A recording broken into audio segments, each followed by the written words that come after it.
ไปเบิ่งเรื่องนี้กันพี่น้องเขมรบ่ยอมรับในเขตแดนที่ไทยสามารถยึดได้โพสต์โดยนายกรัฐมนตรีของเขมรเอง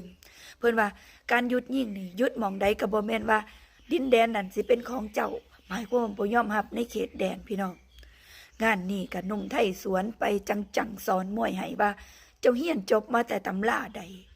สัมพ่อดอกเนาะคนบ้านเจ้านั่นเถียงเอาอยู่ว่า30จังหวัดอยู่ประเทศไทยนี่เป็นของเขมรมาก่อนว่าซั่นหนึ่งในหันก็มีได้พี่น้องมนุษย์ทำลาวว่าภาคอีสานนี่เป็นของลาวในตะกี้มันสิเอาคืนโอ้บ่ยอมรับในเขตแดนตำราเดียวกันนี่เองเขาเฮียนมาไปเบิ่งก่อนพี่น้องโพสต์ของด่านนายกนี่ว่าจังใดแล้วก็ไปเบิ่งนมได้ดิสอนมวยเนาะเป็นคลิปเลย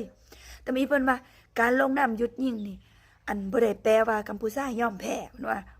หรือยอมแลกอธิปไตยดินแดนสันติภาพในความเป็นจริงการหยุดยิงทันทีณที่ตั้งหมายความว่ากำลังทหารทั้งสองฝ่ายจะคงกำลังอยู่ในตำแหน่งเดิมณเวลาที่เริ่มหยุดยิง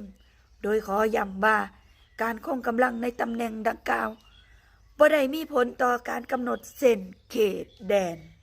ระหว่างสองประเทศแต่อย่างใดก็หมายความว่าบ่ยอมรับว่าเขาตีได้ฮอดใส่ก็บ่ยอมรับหมายความว่าบ้านน้องจันนี่พี่น้องที่ไทยตีได้นี่เนาะบัดคลองแผงน้องหยาแก้วปราสาทตามบนทมตาคุ้ยต่างๆฐานอื่นๆไทยยึดได้หลายจุดแสดงว่าเขมรบ่ยอมนี่คือรหัสแล้วพี่น้อง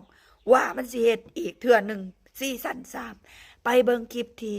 หนุ่มไทยสอนมวยเจ้าเฮียนมาเติมน้ำลายได้แล้วพี่มึงพูดจาเพ้อเจ้ออะไรเนี่ยฮะพี่มาเน็ตมึงอ่ะพูดจาเพ้อเจ้ออะไรเนี่ยกูสรุปใจความว่า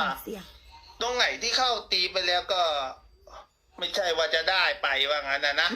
ก็คือไม่มีผลกับการ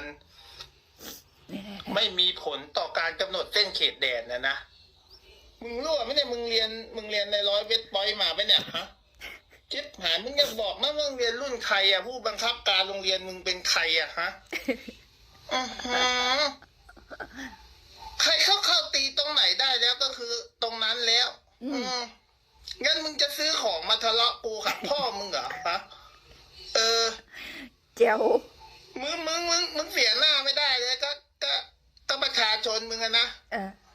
เสียหน้าแต่กูว่าประชาชนมึงไม่ได้โง่เรื่องเนี้ยมันก็ต้องงงเหมือนกูแหละว่าเอาชิบหายจะซื้อของไปทะเลาะกับไอ้เสียมมันทำไมวะขนาดมันเข้ายึดพื้นที่ได้แล้วยังไม่ใช่ของมันอีกเหรอมันก็คงงงเนี่ยไอ้เหี้ยหรือว่าไม่งงก็งั้นก็โง่กันทั้งประเทศแล้วชิบหายนะเสียแรงนิด